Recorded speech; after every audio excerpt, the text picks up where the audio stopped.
pero está pequeñito.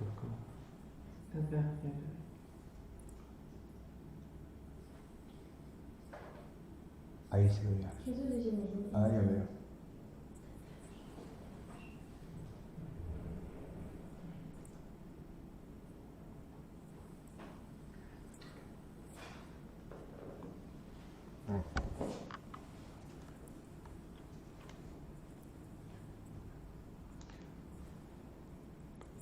Bueno, muy buenos días con todos.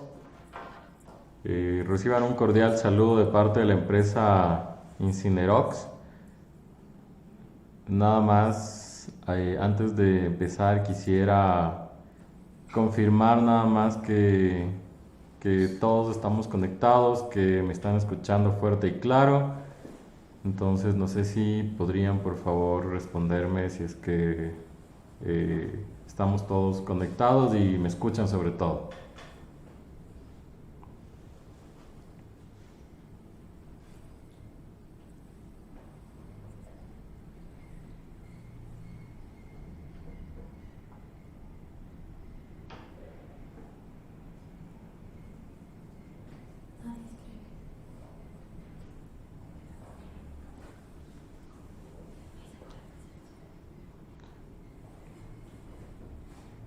Nuevamente, si alguien puede confirmarme, por favor, que me estén escuchando fuerte y claro, nada más para poder avanzar.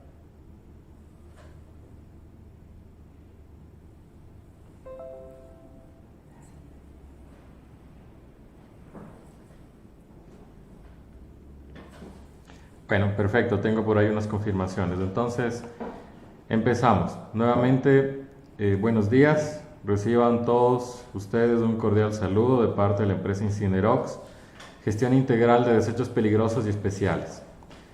En mi calidad de jefe ambiental y en representación de la empresa, es para mí un honor darles la bienvenida al primer webinar organizado por Incinerox.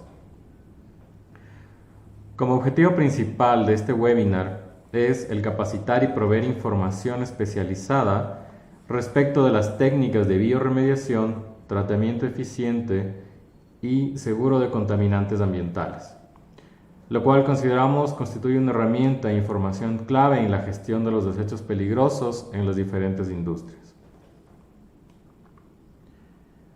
El webinar incluirá, entre otras, la siguiente temática: conocimientos y definiciones generales sobre biorremediación, la problemática de la contaminación que se busca solucionar con la aplicación y el desarrollo de la biorremediación, profundizar sobre técnicas de biorremediación disponibles, como pueden ser la bioestabilización, el land farming, bioflushing, entre otras.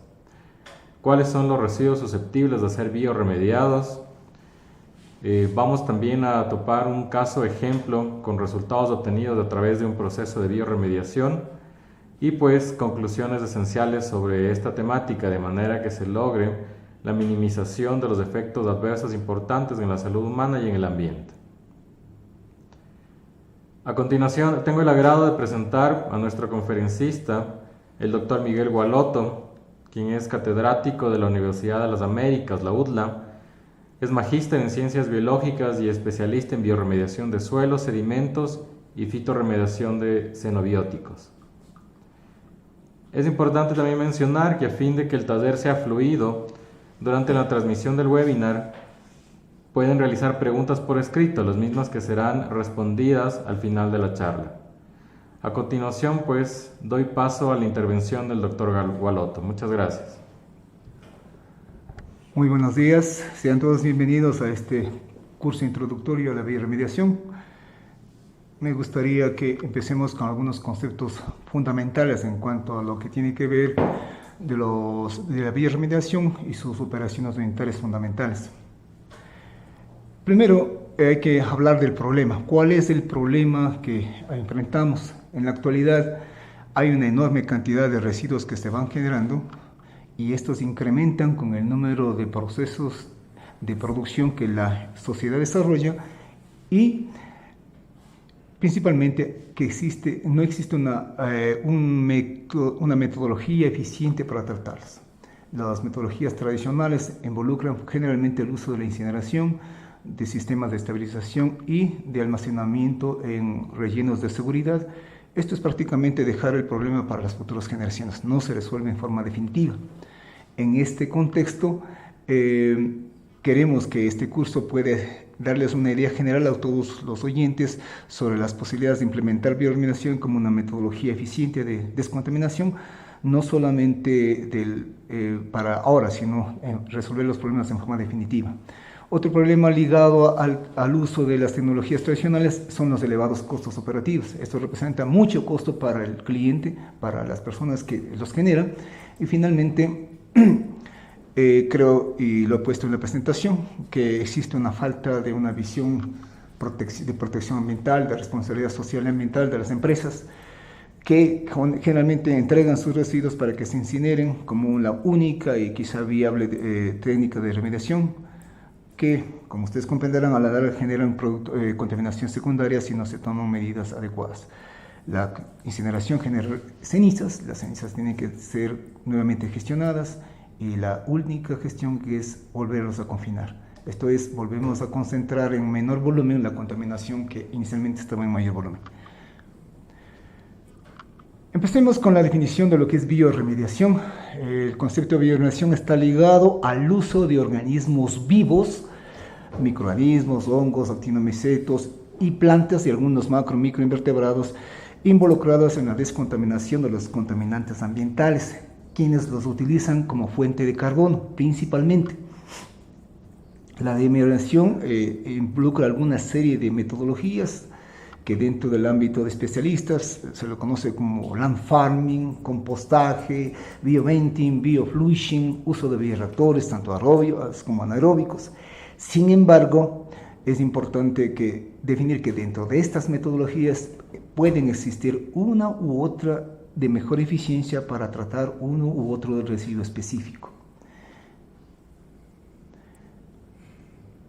Todos los procesos de bioremediación, independientemente de cuál metodología se esté empleando, utiliza estrategias, y una de las estrategias comunes es la bioestimulación. ¿En qué consiste la bioestimulación? En introducir intencionalmente al sistema de tratamiento nutrientes adicionales que no están presentes en el contaminante, esto es nitrógeno, fósforo y potasio, y adicionalmente otro conjunto de sustancias que son los microelementos, principalmente cobalto, molibdeno, magnesio, boro, zinc, hierro, que son fundamentales para el funcionamiento de los sistemas enzimáticos de los microorganismos con los cuales ellos realizan la degradación del contaminante. Entonces, para ello se implementan algunos mecanismos de introducción. Se utilizan abonos químicos, composta, extractos vegetales para poder introducirlos en el sistema de tratamiento. La segunda estrategia es la bioaumentación. ¿En qué consiste la bioaumentación? En introducir microorganismos con el potencial de degradar el contaminante específico en gran cantidad. De nuestra experiencia, la cantidad necesaria para degradar un contaminante es de 10 a la sexta. Esto es que esta es la cantidad que permite una buena tasa de degradación del contaminante a tratar y, por lo tanto, reducir los tiempos de tratamiento que indudablemente inciden sobre los costos operativos. Pero aquí no se trata solamente de la cantidad, sino de aislar el microorganismo específico para tratar este contaminante. La siguiente, por favor. La tercera estrategia que se emplea es la estabilización. Ustedes, como especialistas en área ambiental, conocen que los procesos industriales generan lodos residuales industriales, cuya característica fundamental son la alta hidratabilidad que tienen, donde no se les puede almacenar, son altamente volátiles, prácticamente no son manejables. Por lo tanto, no se puede pensar en un almacenamiento prolongado por los riesgos que estos conllevan. Por lo tanto, la etapa de estabilización es fundamental para cualquier proceso de remediación. ¿Cómo se logra? A través de introducción de materiales denominados tamices moleculares, material estructurante de origen lignocelulósico, material vegetal como fuente de nutrientes y sobre todo los tamices moleculares en los cuales voy a nombrar zeolita, bentonita, arcillas, marga, puzolanas, materiales que tenemos en abundancia en el país. Tan solo como referencia les puedo decir que en el Ecuador existen más de 64 variedades de zeolitas con diferentes capacidades, diferentes cualidades y principalmente costo que es importante para los procesos de remediación. La siguiente. Para la esterilización, como se lo dijo, es un proceso de transformación de las propiedades físico-químicas de los contaminantes. Esto es, si yo tengo un residuo aceitoso, no lo puedo dejar amontonado en una esquina, porque dentro de poco tiempo este se habrá extendido, habrá contaminado, habrá exhibido, habrá emitido sustancias volátiles que estarán presentes en toda la instalación. La esterilización permite retener los contaminantes, evitar la exhibición, retener los volátiles y hacerlos manejables, de manera que el trabajador pueda paliarlo, almacenarlo, embolsarlo y transportarlo con las simples herramientas comunes. Dentro de los materiales estructurantes, ustedes ven, ahí tengo cascarilla de arroz, cualquier residuo de cultivo, de palma, de cacao, de banano, acerrín, una gran cantidad de material que lo generamos en las actividades productivas. ¿Qué contaminantes nomás pueden ser sometidos a bioremediación? Esa es casi siempre la pregunta. La bioremediación como metodología no es la varita mágica que puede hacerlo todo. Sin embargo, la naturaleza, a través de sus miles y millones de años de evolución, ha desarrollado conjuntos microbianos con capacidad para agregar todo o casi todo aquello que tiene origen y matriz natural. No siempre los productos sintéticos son sujetos de bioremediación, ya los mencioné algunos de ellos, pero principalmente he preparado en este dispositivo una serie de sustancias que pueden ser tratadas y de las cuales personalmente ya los he realizado, como son los lodos industriales, lodos aceitosos principalmente, los cortes y ripios de perforación de los procesos de perforación petrolera, lodos de la planta de tratamiento de agua, algo común que entiendo que sus empresas deben tratar aguas y generan lodos de estas plantas, de esos petar, pesticidas, residuos de herbicidas, explosivos y algo muy importante que ha tomado relevancia actualmente, que son los bifenilos policlorados, que son los agentes dieléctricos empleados en las centrales eléctricas. Los suelos con hidrocarburos, este es un material que en abundancia en el Ecuador, y lo más común, aguas residuales, algo que solamente las empresas lo hacen, pero a nivel estatal muy pocos municipios lo hacen. La siguiente. Tenemos los residuos de alimentos para las empresas alimenticias, residuos, alimentos caducados, fármacos caducados, incluido algunos productos poliméricos, resinas, poliamidas, poliaminas, aunque sean de origen sintético, pero cuya estructura es similar a los productos orgánicos naturales, por lo tanto pueden ser sometidos a biodegradación siempre y cuando se tenga la precaución de encontrar a través de pruebas de tratabilidad el microorganismo que lo va a ejecutar, hacer la remediación. ¿Ya? Ahí están, pues ustedes pueden ver algunas imágenes, he tratado de que tengan una idea de la gama de contaminantes. Bueno, y ahora cuando ustedes conocen la gama, ahora es importante verificar cuáles son las metodologías existentes. De mi experiencia personal, recomiendo a cualquier persona que empieza a hacer trabajos de remediación, trabajar siempre con metodologías de carácter aeróbico, no anaeróbico. ¿Por qué razón? Porque los procesos anaeróbicos requieren de infraestructura mucho más compleja, que son de alto costo, por lo que hay que generar condiciones de aislamiento completo, por lo tanto requieren equipos especializados, personal especializado, principalmente por la generación de productos tóxicos derivados del proceso anaeróbico, como son metano, gas sulfírico, amoníaco, mercaptanos, material explosivo, incluso como metano y monóxido de carbono. Por lo tanto, recomendamos siempre trabajar con la fase aeróbica. Las metodologías ahí mencionadas son aeróbicas, están farming, compostaje, bioventing, bioflushing, y la fitorremediación, que está tomando últimamente gran auge por su eficiencia. La incineración como técnica, el lavado y recuperación, que también se implementa, y el confinamiento, que es lo que se viene haciendo con más frecuencia, a veces incluso que la misma incineración. La siguiente, por favor. El land farming. El land farming es una técnica que significa laborar el suelo. Se estila distribuir el contaminante a tratar sobre el suelo en una relación 3:1. Considerando que el horizonte del suelo es de 30 centímetros, se coloca una capa de residuos a tratar de 10 centímetros. Y se procede a arar con la ayuda de un tractor tipo de discos o de rejas, se mezcla profusamente en forma uniforme y a ese medio también se adicionan nutrientes NPK y también microelementos. ¿El siguiente? Ya, ahí están las ilustraciones. Miren, es una actividad común, corriente, como si estuviera elaborando el suelo para un cultivo. Por eso se llama land farming, que se viene a hacer laboreo del suelo, si lo traducimos de forma directa, y se procede a trabajar y en el suelo, en esa área, rutinariamente como si estuviera limpiando, deshiervando o abonando. La siguiente, por favor.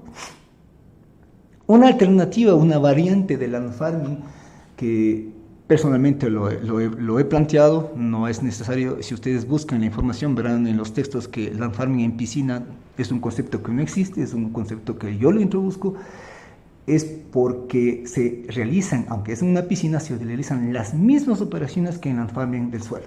Esta tecnología está diseñada para tratar residuos especializados como cortes y ripos de perforación, sustancias en el estado de lechada de un poder contaminante elevado, que requieren un sistema de impermeabilización y aislamiento del ambiente para evitar la lixiviación hacia los niveles freáticos, y debido a su estado de lechada deben ser confinados. Y ustedes ven, hay un esquema de una piscina y una retroexcavadora que es la que hace la mezcla diaria del material para generar condiciones aeróbicas. La siguiente, por favor.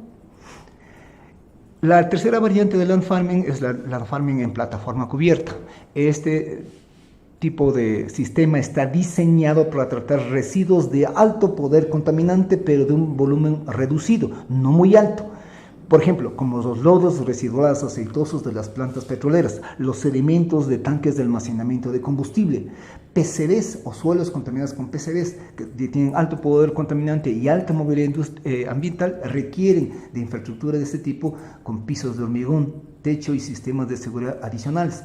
Este es el caso que ustedes ven en la fotografía, es para un sistema de lodo residuales industriales construida para la empresa Weatherford en la ciudad del Coca.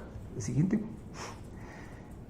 Una idea fundamental que quiero que quede claro para los oyentes es el hecho de que una vez que esos lodos, escucharán bien, no hay suelo, es lodo residual, ese lodo transformado con ayuda de material estructurante, con tamices y material lignocelulósico, se transforma en un pseudosuelo que puede sustentar vida. Ustedes ven en la fotografía de la plataforma del land farming cómo quedó al final y la producción que generó en los lodos tratados, en el pseudosuelo que obtuvimos. Esta es la producción que se obtuvo.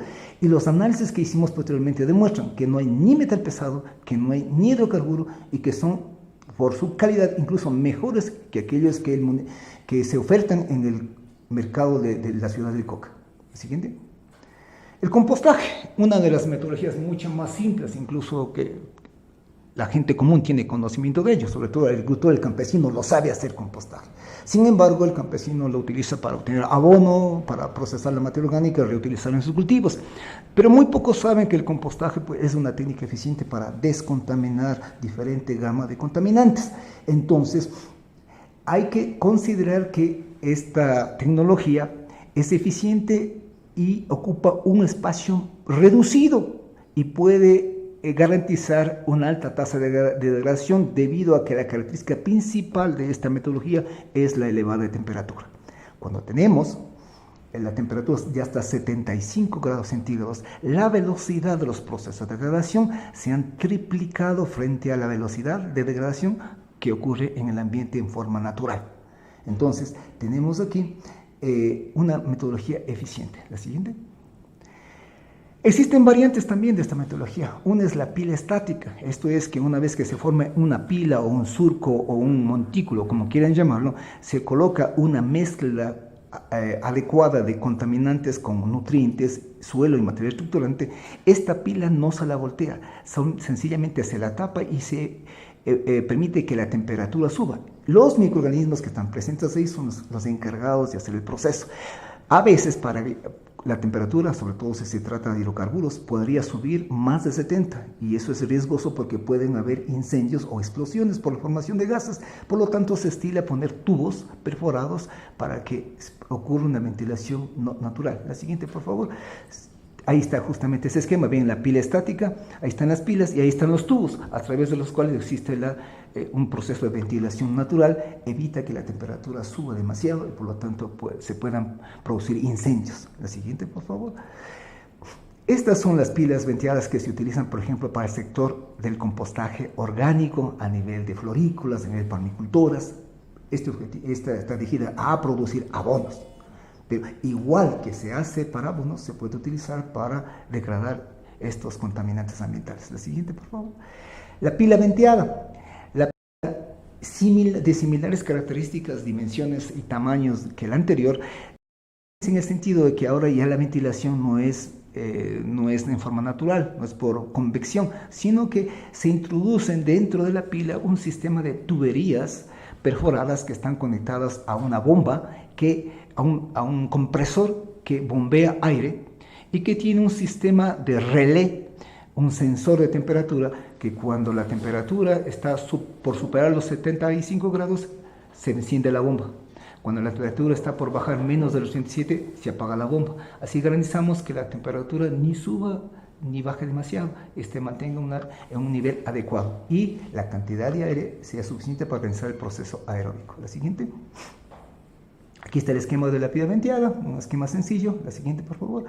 Y la pila con volteo, aquella donde hay que voltear en forma manual o en forma con maquinaria, pero pilas que se requieren hacer un trabajo de volteo continuo. Esta es una de las metodologías que se emplean, por ejemplo, para suelos contaminados con hidrocarburos, para lodos de ciudades. ¿Por qué? Porque el consumo de nutrientes NPK es alto, por lo tanto no puedo esperar que con un solo proceso de 21 días ya esté remediado. A veces el proceso demora 3, 4 meses. Todo dependerá del tipo de contaminante y la concentración. Y yo tengo que voltear para adicionar nutrientes, tengo que voltear eso y por lo tanto necesito ese tipo de pila. La siguiente, por favor. Miren, ahí está una máquina, existe maquinaria que puede conformar la pila y se la hace. Y es ya. Entonces es prudente porque ustedes ven que esa máquina ahorra el trabajo, el uso de mano de obra en forma grande. Una máquina de esas puede procesar hasta 3.000 metros cúbicos día. Estamos hablando de una inversión importante, pero que garantiza la eficiencia del trabajo.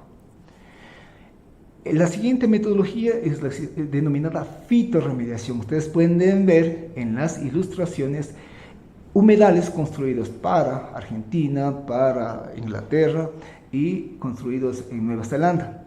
Personalmente he construido los humedales en la ciudad de Shushufindi, para la ciudad de Shushufindi y para el camal de Shushufindi. La fitorremediación es una metodología de alta eficiencia donde son las plantas con sus microorganismos asociados los que realizan la degradación del contaminante y puede hacerse in situ en suelo y también para tratamiento de residuos líquidos, en este caso aguas residuales. El siguiente. ¿Qué procesos están involucrados en la fitorremediación? Ustedes ven en la tabla, son 6 procesos. Hablamos de fitoevaporación, fitoextracción, fitotransformación, etcétera, etcétera. Todos esos procesos son ejecutados por diferentes componentes de la planta. Hablemos de la raíz, la parte de los tallos y la parte de las hojas. Cada una cumple su funcionamiento, o bien en la transformación química del contaminante, o en su absorción y acumulación, o en su precipitación a nivel radicular. Y una vez que el contaminante ha sido precipitado, esto es, ha salido de la fase soluble, deja de estar asimilable y por lo tanto se elimina su toxicidad ambiental. Como ustedes pueden ver, ahí están cada proceso para qué tipo de contaminante trata y está vista la eficiencia. La siguiente, por favor. Aquí está un esquema básico de cómo se puede construir un humedal artificial para tratar.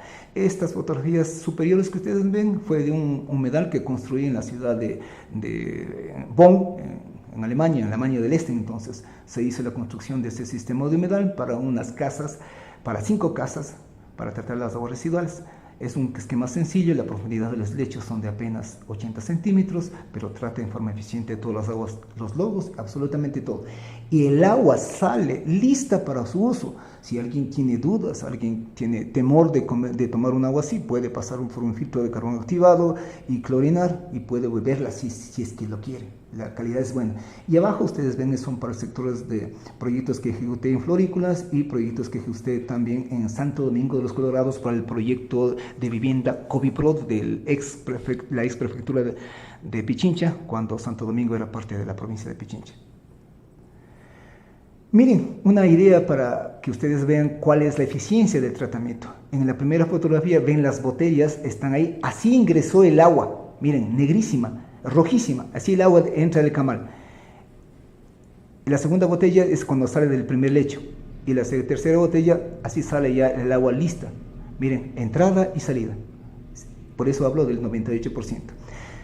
Siempre que hablamos de bioremediación, me preguntan, bueno, ¿y qué tan buena es la bioremediación en comparación con los procesos tradicionales? Entonces, he puesto aquí un pequeño gráfico, una pequeña tabla donde puedo y quiero demostrar a ustedes como profesionales las ventajas que ofrece la bioremediación y también desventajas. Una de las desventajas fundamentales, y diría entre comillas desventaja, es el tiempo que se requiere para tratarlos.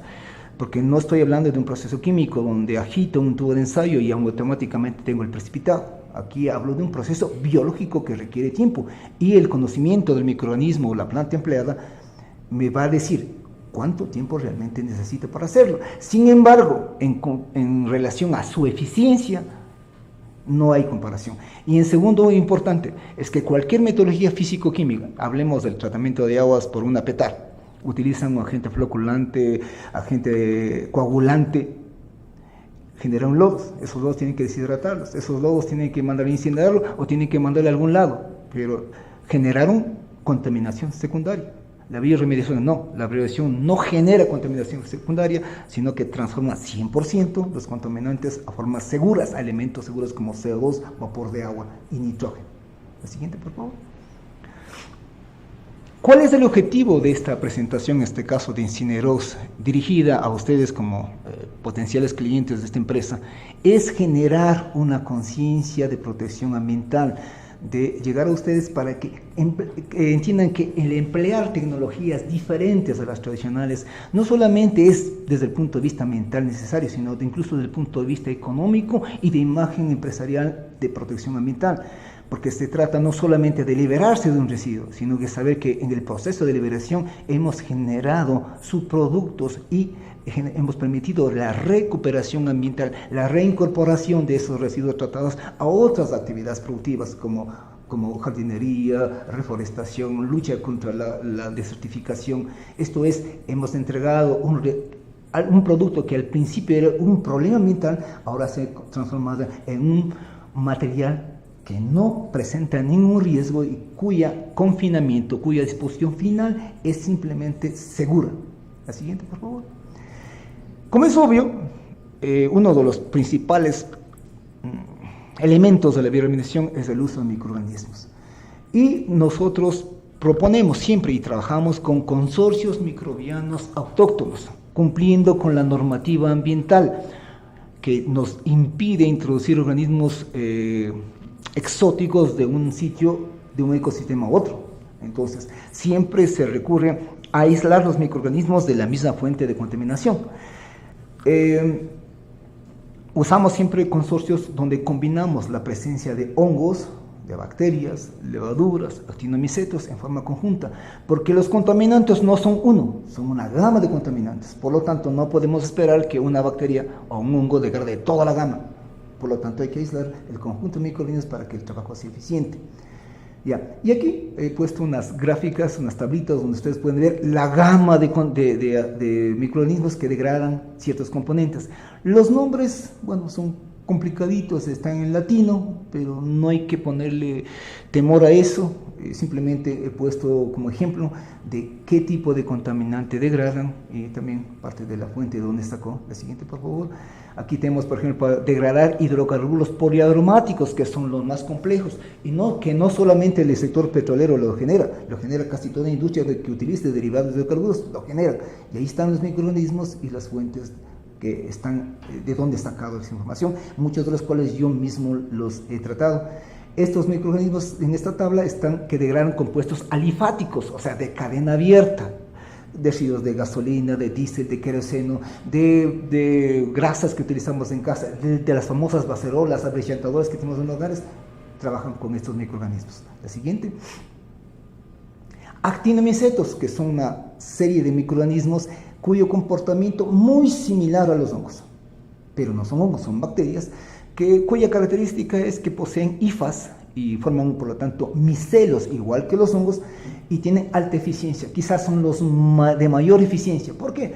Porque son resistentes a las sequías, a pHs altos, a la acidez, a la salinidad, a los metales pesados. Son microorganismos muy eficientes desde el punto de vista ambiental. Y también podemos ver cianobacterias en el agua, para tratar aguas. Las cianobacterias, que son organismos fotosintéticos, pero que bajo ciertas condiciones, cuando en el agua donde están creciendo, por fotosíntesis, encuentran nutrientes que no lo esperaban, dejan de hacer fotosíntesis y empiezan a comerse todo el contaminante. Por lo tanto, se utiliza principalmente para tratamiento de aguas. Bueno, y aquí al final, una bibliografía para que ustedes, profesionales del área ambiental, puedan tener referencias ahí de dónde consultarlas. Y bueno, y si hay chance, pues podría compartir oportunamente la información para que ustedes puedan tener acceso a esa información especializada, y será ya pues decisión de la Incineros ampliar este tema de conversaciones y ampliar las expectativas que ustedes tienen.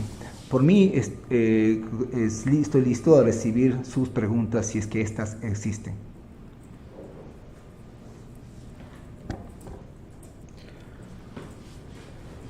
Bueno, agradecemos mucho la valiosa información que nos ha proporcionado el doctor Gualoto. Yo creo que nos permite mucho pues tener una idea bastante amplia, ¿no? Y bastante clara de las diversas metodologías asociadas a la bioremediación, y sobre todo con la gran experiencia del doctor, pues nos permite justamente ir identificando estas nuevas alternativas que pueden existir, ¿no?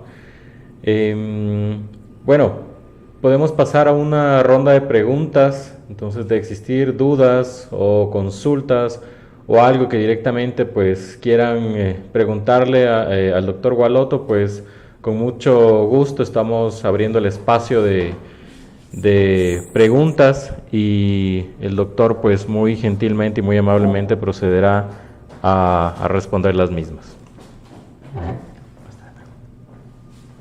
¿Listo?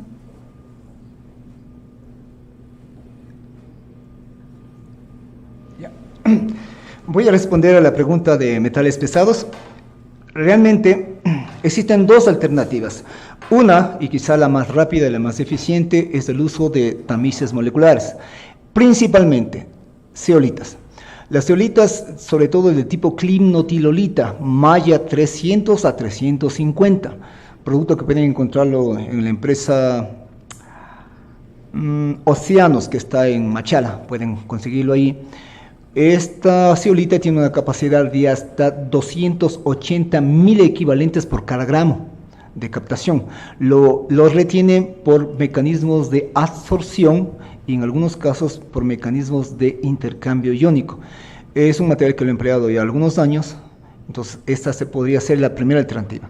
Segunda alternativa es la búsqueda y aislamiento de microorganismos que son tolerantes, y no solamente tolerantes a su presencia, sino que pueden realizar reacciones de oxidación y reducción de estos elementos. Los pueden oxidar o reducir en dependencia del estado en que se encuentren, y sacarlos de la fase soluble, por lo tanto convirtiéndolos en precipitados y así reduciendo y eliminando su toxicidad ambiental.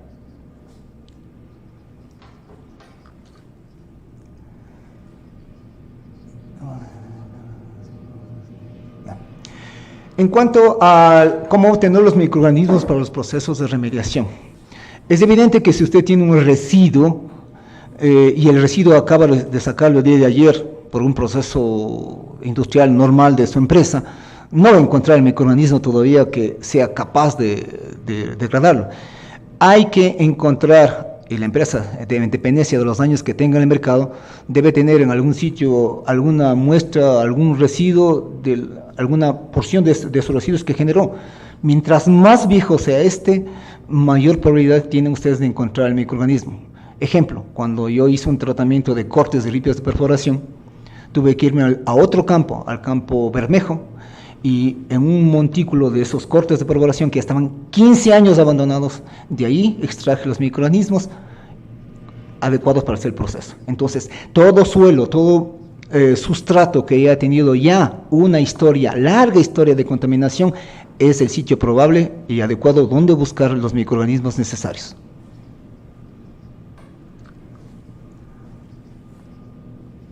¿Ya? Ya. Para tratar cloruros, uno de los principales problemas de la industria en este caso son los cloruros. Cuando se hacen procesos de compostaje, hay que tener mucho cuidado con el problema del cloro.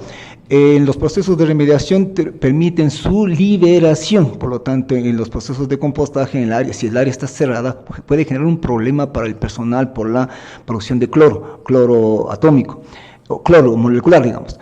Es importante los productos que contengan cloro deben ser siempre tratados mediante compostaje y hay que adicionar al medio bentonita. Bentonita a razón de 300 miligramos por cada metro cúbico, que es suficiente para retener los compuestos clorados y evitar su evaporación y eliminación. Una vez que están retenidos, el proceso de deshalogenación realizada por los actinomicetos es seguro y no genera problemas ambientales.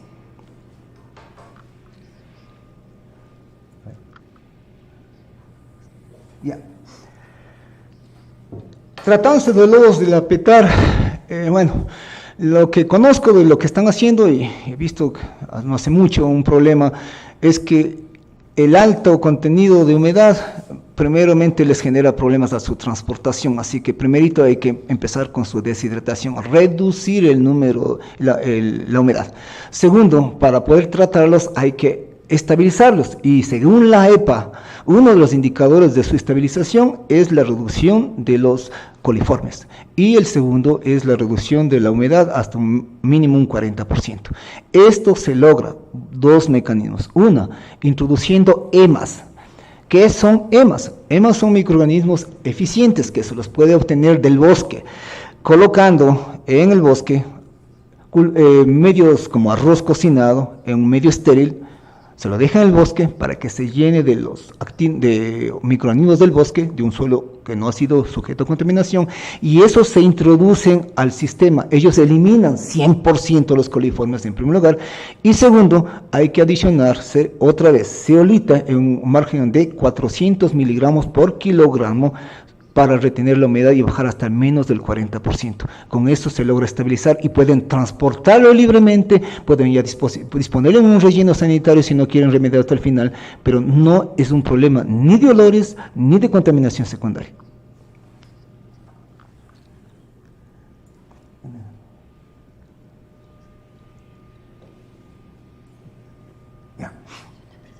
Ya. En cuanto, lo que no entiendo es lo siguiente de la empresa farmacéutica.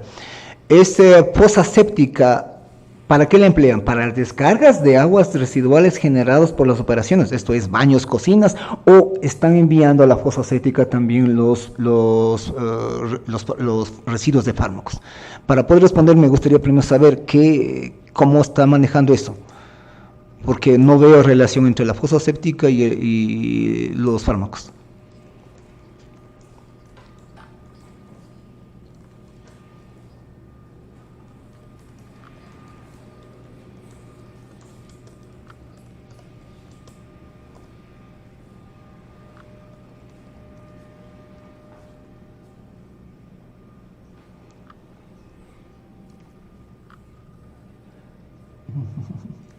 Ah. Qué bueno, qué bueno, qué bueno escuchar o leer a caras conocidas. Así que con toda confianza hagan la pregunta que considere.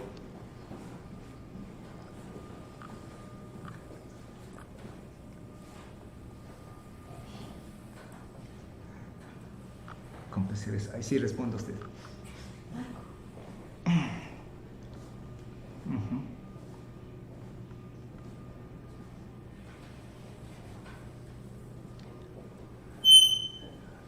In situ significa que existen instalaciones de ellos. No acá.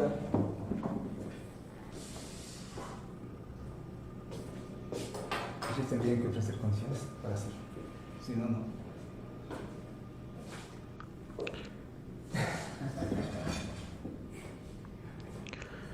Bueno, muy buenas. Respecto a la pregunta que indican si Incinerox va a ofrecer los servicios de ese tipo de tratamiento in situ, bueno, como ustedes conocerán, pues para el tema de tratamientos in situ se debe pues tener ciertas condiciones específicas en el sitio como tal, y adicionalmente pues se debe tener incluso el permiso ambiental específico para poder realizar este tipo de actividades in situ, ¿no? Entonces, al momento, actividades in situ como tal, Incinerox no tiene planificado, previsto realizarlas, sino más bien por el contrario, sino hacerlas ex situ, es decir, en nuestras instalaciones, en donde pues podemos ejecutar y desarrollar este tipo de procesos como tal. Entonces, por el momento, esa es la planificación que se tiene como empresa, obviamente sin descartar que a futuro pues podamos realizar este tipo de actividades in situ.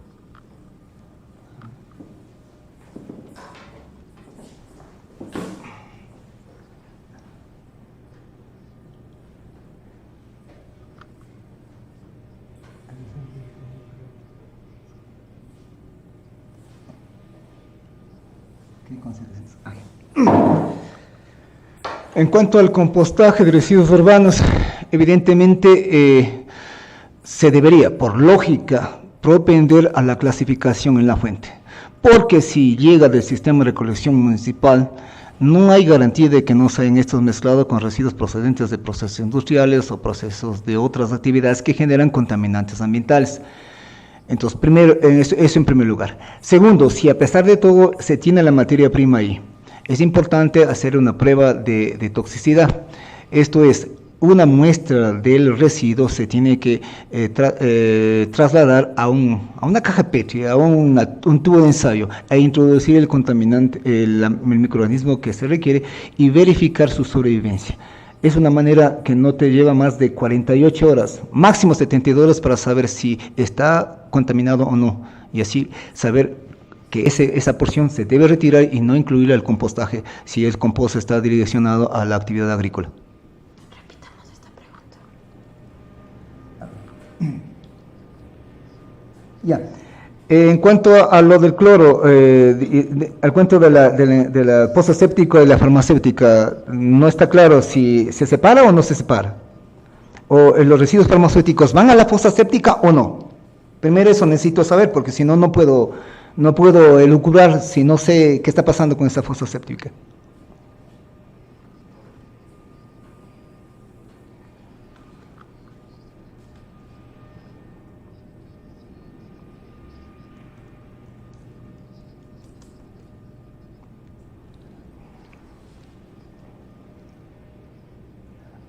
Ya, entonces se trata solamente de resolver el problema de la fosa séptica, ¿no? Cómo evitar malos olores y contaminación secundaria.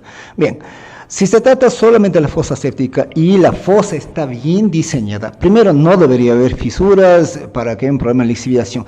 Segundo, siempre el problema es la generación de malos olores, y es porque las condiciones son netamente aeróbicas. Por lo tanto, es importante activar el proceso microbiano para que sea abundante, y esto se logra a través adicionando sales minerales de manganeso, de molibdeno, de cobalto, de hierro, de zinc, pero en concentraciones muy bajas. Estoy hablándote de unos 15, 20 ppm por cada metro cúbico, que es importante para el proceso. Primero, activa la actividad fermentativa, la actividad microbiana, y eso acelera el proceso de los procesos de degradación, evitando la putrefacción, que es la que genera el problema de los contaminantes. Segundo, no sé cómo está diseñando esa fosa séptica. Debería tener un tubo alto, una chimenea alta, para que cualquier olor no vaya a nivel de las instalaciones o de oficinas. Y segundo, en la chimenea se debe colocar una malla con carbón, y ahí se coloca un filtro de carbón activado con un espesor más o menos de 30 centímetros, carbón activado que va a retener los malos olores. Así que esa es sería la manera de evitar los problemas de mal olor que genera la fosa séptica de ustedes.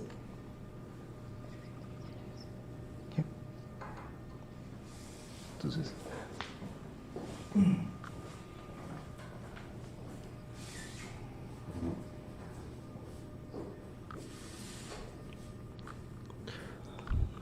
quizás alguna otra consulta, alguna otra pregunta que quieran hacerle al doctor.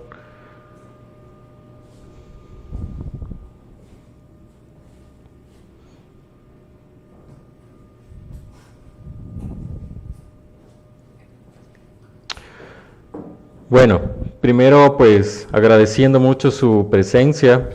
Yo creo que el interés que existe por parte pues de ustedes como generadores y pues obviamente de la empresa Incinerox, de contar pues con insumos y con conocimiento, sobre todo para poder identificar las mejores prácticas ambientales que podemos ir implementando, creo que nos sirve de mucho a todos quienes estamos involucrados en la gestión de los desechos peligrosos. Bueno, creo que veo unas 2 preguntas más por ahí. El doctor gentilmente nos va a ayudar con las respuestas.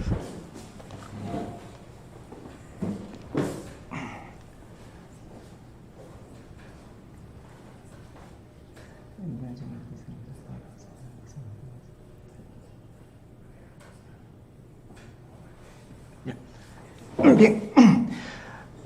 Bueno, en Ecuador no he visto ninguna empresa, ninguna institución que presente una alternativa similar a la que les voy a decir. Existen sistemas de precipitación de eliminación de metales pesados por gradiente de pH. Esto es, se diseñan tipo de tanques donde el pH se va graduando desde 14 hasta 1. El residuo se hace circular por esos medios y cada metal, en función del pH específico, se va precipitando. Es un proceso que puede ser controlado en forma automática con software, pero esto es un caso ideal. Para el caso real, el pH en la que se debe tratar debe ser ligeramente ácido, entre 5,5 y 7,5. ¿Ya? Esa es de mi experiencia. Y la mejor alternativa de bajo costo y de alta eficiencia, aunque demora un poquito, pero que permite una recuperación a largo plazo, es la fitorremediación. Existen un montón de plantas ya, y lo he visto en la zona norte, en Imbabura, en las zonas de las piscinas de relavado, en las piscinas ácidas, ya han crecido gran cantidad de plantas. Más o menos hemos articulado cerca de 70 especies que son resistentes y que acumulan metal pesado, que sacan el metal pesado del suelo y de la solución y lo transfieren a la biomasa. Esta biomasa, una vez que la planta ha crecido, se corta, se seca, se incinera, y la ceniza se puede transformar mezclando con hormigón, con cemento, puede utilizarse para adoquines o para construcción de bordillos en carreteras.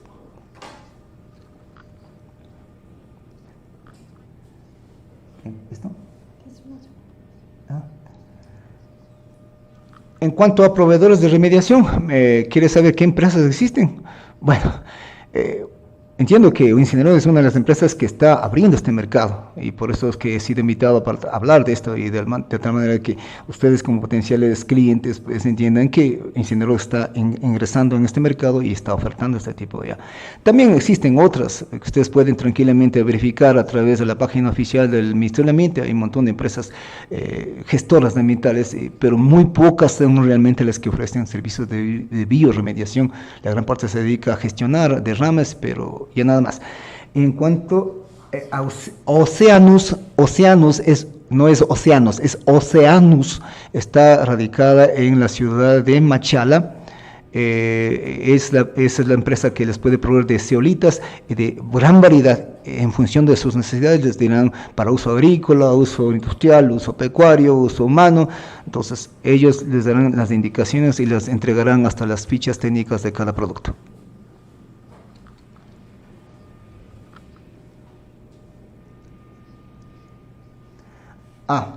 En cuanto a los lodos de Aimesa, las conclusiones, bueno, es que la empresa debería remediarlo, porque eso es, como es bentonita, no es un tamiz molecular, por eso se emplea para refinar el aceite de palma. Esa bentonita está contaminada y cargada de los componentes residuales del sistema de extracción de palma, y deberían ser remediados. Y los microorganismos que lo realizan son tan comunes que se los puede prácticamente todos los contaminantes reducirlos a nada. Esa zeolita, tranquila, esa bentonita puede ser reincorporada al suelo como parte de agentes reestructurantes de suelos que están en franco proceso de descontaminación. La conclusión aquí es que la empresa debe hacer la remediación, pero hasta donde sé, el día de anteayer nomás estuve por Sangolquí, la empresa sigue enterrando, contratando terrenos y enterrando el problema en terrenos privados que pues, prestan su terreno para que ahí entierren sus residuos.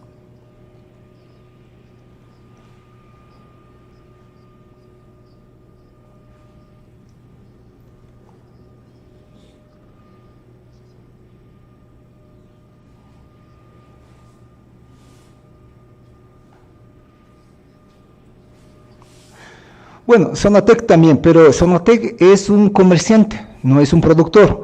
Océanos es un productor, es una empresa que tiene sus propias minas, asesora a los dueños de las minas y es el que realiza el proceso de activación. Y tiene un análisis, incluso un laboratorio de análisis cristalográfico, así que puede darles detalles muy particulares de cada uno de los tipos de zeolita en cuanto a su estructura atómica molecular.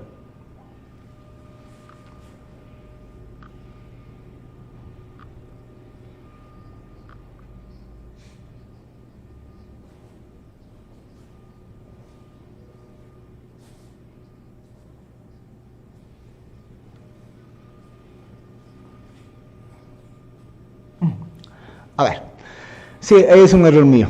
Ya, Aimesa es la planta ensambladora de vehículos. Ya. Ellos tienen una planta de tratamiento de aguas que genera un lodo y tienen un sistema de deshidratación de lodos a través de un filtro de compresión que genera un lodo totalmente químico basado en agentes químicos que precipitan los residuos de pintura, laca y anticorrosivos que ellos producen. La degradación también, el resultado que hicimos con un tesista demuestra que se puede bioremediar, es más, yo hasta ahora lo tengo, las bacterias que empleamos para el proceso, y se puede remediar.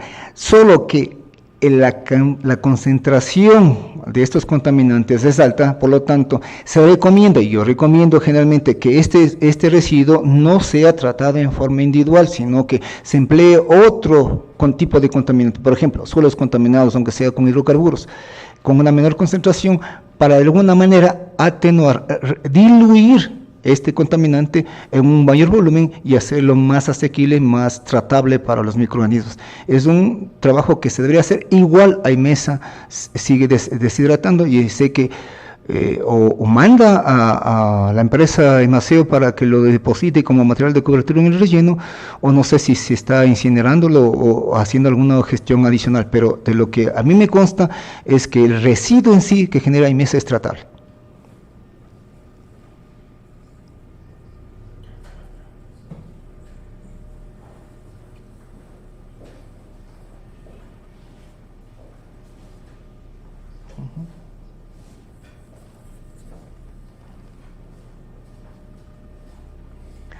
Para aclaración de la chica de Natalia, en realidad cuando leí, brevemente confundí con la empresa que hace los aceites de palma que está en Sangolquí. ¿Cómo se llama esa empresa?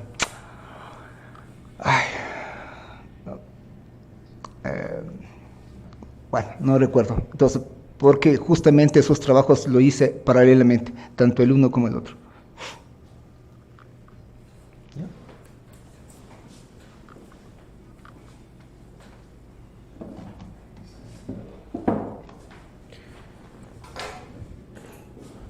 Ok, ok, agradecemos nuevamente pues la intervención del doctor Gualoto con todos estos conocimientos y esta información que estoy seguro que nos ha servido de mucho a todos.